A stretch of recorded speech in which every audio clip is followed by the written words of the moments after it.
உங்களை சுற்றி என்ன நடக்கிறது உண்மையை தெரிந்து கொள்ள வேண்டுமா? 24/7 தொடர் நேரலை. உள்ளூர் முதல் உலக அரசியல் வரை முக்கிய அரசியல் தலைவர்களுடன் அனல் பறக்கும் நேர்காணல்கள், விறுவிறுப்பான விவாதங்கள், ஆழமான அரசியல் பார்வைகள். யூடியூப், ட்விட்டர், பேஸ்புக், இன்ஸ்டாகிராம், அரட்டை, டெலிகிராம், வாட்ஸ்அப் என எங்கெல்லாம் நீங்கள் இருக்கிறீர்களோ அங்கெல்லாம் உங்கள் சாணக்கியா. 6 மாதங்களுக்கு பாத்தீங்கன்னா இந்த படம் ரிலீஸ் ஆயிருக்குது. நடிகரா இருந்த விஜய் வந்து தற்போது முதலமைச்சரா இருக்காரு. இந்த படம் வெளிவர ரசிகர்கள் உற்சாகமா கொண்டிருக்கீங்க. நீங்க இதை எப்படி பாக்குறீங்க? ஓவராலா இது வந்து பாத்தீங்கன்னா ஒரு நெகிழ்ச்சியான ஒரு தருணம் சார். அதாவது முதல் நாள் முதல் காட்சி எங்களுக்கு இது கடைசி காட்சியாக எங்களுக்கு தோணுது. முதல் நாள் காட்சி பார்க்கறது எங்களுக்கு ரொம்ப நெகிழ்ச்சியாக இருக்குது.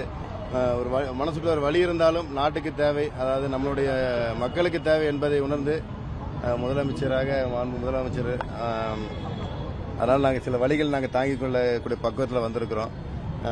இந்த திரைப்படத்தை எல்லாரும் ரொம்ப சந்தோஷமா எதிர்பார்த்திருந்தாங்க. நல்ல ஒரு தருணம். எல்லாரும் இன்னைக்கு என்ஜாய் மூட்ல தான் வந்திருக்காங்க. அது நல்லபடியா நடக்கட்டும் நான் நினைக்கிறேன். நீங்க பயங்கரமா செலிப்ரேஷன் பண்ணி பாத்திருப்பீங்க.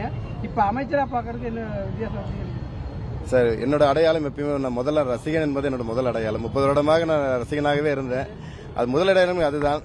அமைச்சர் என்பது முதலமைச்சர்கள் எனக்கு கொடுத்த ஒரு பரிசு. நிச்சயமா அவருடைய பாதையில அவர் வகுத்த வழியில தான் பயணிச்சிட்டு இருந்தேன் ஆரம்பத்துல இருந்து. இப்ப எனக்கு ஒரு பொறுப்பு நிச்சயமா நல்ல முறையாக செயல்படுத்தும் என்பதை தெரிஞ்சுக்கிறேன் சார். எப்பவுமே வந்து தோரணங்கள் இந்த மாதிரி கட் அவுட்டோட பார்க்க தான் ஆசைப்படுவாங்க. ஆனா கடந்த ஆட்சிகள் வந்து அதுக்கான அனுமதிகள் கிடைக்கவே இல்லை. இன்னைக்கு உங்க ஆட்சியிலேயே முதலமைச்சரா அவர் வந்து அவருடைய படம் வெளியாகுது. நீங்க நினைச்ச மாதிரியே வெளியாகுது. எப்படி பாருங்க சார்? அதாவது மக்களுக்கு, பொதுமக்களுக்கு யாருக்கும் எந்த ஒரு தொந்தரவும் இல்லாம ஒரு கொண்டாட்டங்கள் வந்து என்னைக்கும் வரவேற்கத்தக்கது. அதில் யாருக்கும் எந்த ஒரு மாற்று கருத்து இல்லை. அது என்றுமே வந்து தமிழக வெற்றி கழகத்தில் முன்னோடியாக இருந்த ரசிகர் மன்றமா இருக்கட்டும், நற்பணி மன்றமா இருக்கட்டும், மக்கள் இயக்கமா இருக்கட்டும், என்னைக்குமே ஒரு பொதுமக்களுக்கு சரி வந்து வரக்கூடிய திரைப்படத்துக்கு வரக்கூடிய ஆடியன்ஸ் இருக்கட்டும், யாருக்கும் எந்த ஒரு தொந்தரவும் இல்லாத வகையில் தான் எங்களுக்கு கொண்டாட்டம் என்னைக்குமே இருந்திருக்குது. அதனால இது ஒரு வரவேற்கத்தக்க விஷயம் தான். யாருக்கும் இந்த தொந்தரவும் இல்லாமல் செய்யக்கூடிய எந்த ஒரு கொண்டாட்டமும் வரவேற்கத்தக்கது தான். சதி ஏற்பட்டாலும் பழக்கத்தோட அதிகமா ஓப்பனிங் வந்திருக்கு. எப்படி பாக்குறீங்க? அதான் ஏற்கனவே சொன்ன பாத்தீங்களா, இவருக்கு தொண்டர்கள் மட்டும் இல்ல, உணர்வுபூர்வமா அண்ணன் சொல்லி நினைக்கிறவங்க, எங்களுடைய சகோதரர் நினைக்கக்கூடியவங்க. ஆனால் நிச்சயமாக ஆன்லைன்ல என்ன ஒரு சதி திட்டங்கள் செய்தாலும், யார் எந்த சதி திட்டங்கள் செய்தாலும் எங்களோட உணர்வுபூர்வமாக எங்களுடைய தலைவரை தியேட்டர்ல வந்து முதல் காட்சி பார்க்கறத எங்களுக்கு மிகப்பெரிய ஒரு கிஃப்ட். அது யாராலும் விட்டு கொடுக்க மாட்டோம். அங்க பார்த்துட்டு எங்களுக்கு ஆன்லைன்ல பார்த்துட்டு இங்க வரக்கூடிய யாருமே கிடையாது. யாருமே இது வரைக்கும் இருக்கிறவங்க யாருமே அதில் பார்க்காதவங்க சொல்லும் போது எவ்வளவு பெரிய பெருமையா இருக்கு சொல்ல தெரியுங்களா?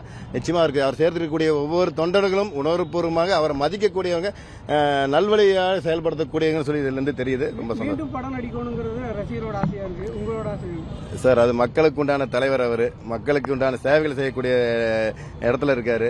நிச்சயமா அவர் வந்து அதுல இருந்து பின்வாங்க மாட்டாரு. அதனால அவர் அதுல நல்லபடியா செயல்படுத்திட்டு இருக்கிறாரு. மக்களுக்கு பிடிச்சிருக்கு. அது நல்லபடியா வரவேற்போம் சார். பாத்தீங்கன்னா பொதுவா விஜய் படம் அப்படின்னா ஃபேமிலியோட வருவாங்க அப்படின்னு இருக்கும்போது இந்த மாதிரி ஏ சர்டிபிகேட் தான் கிடைச்சிருக்கு.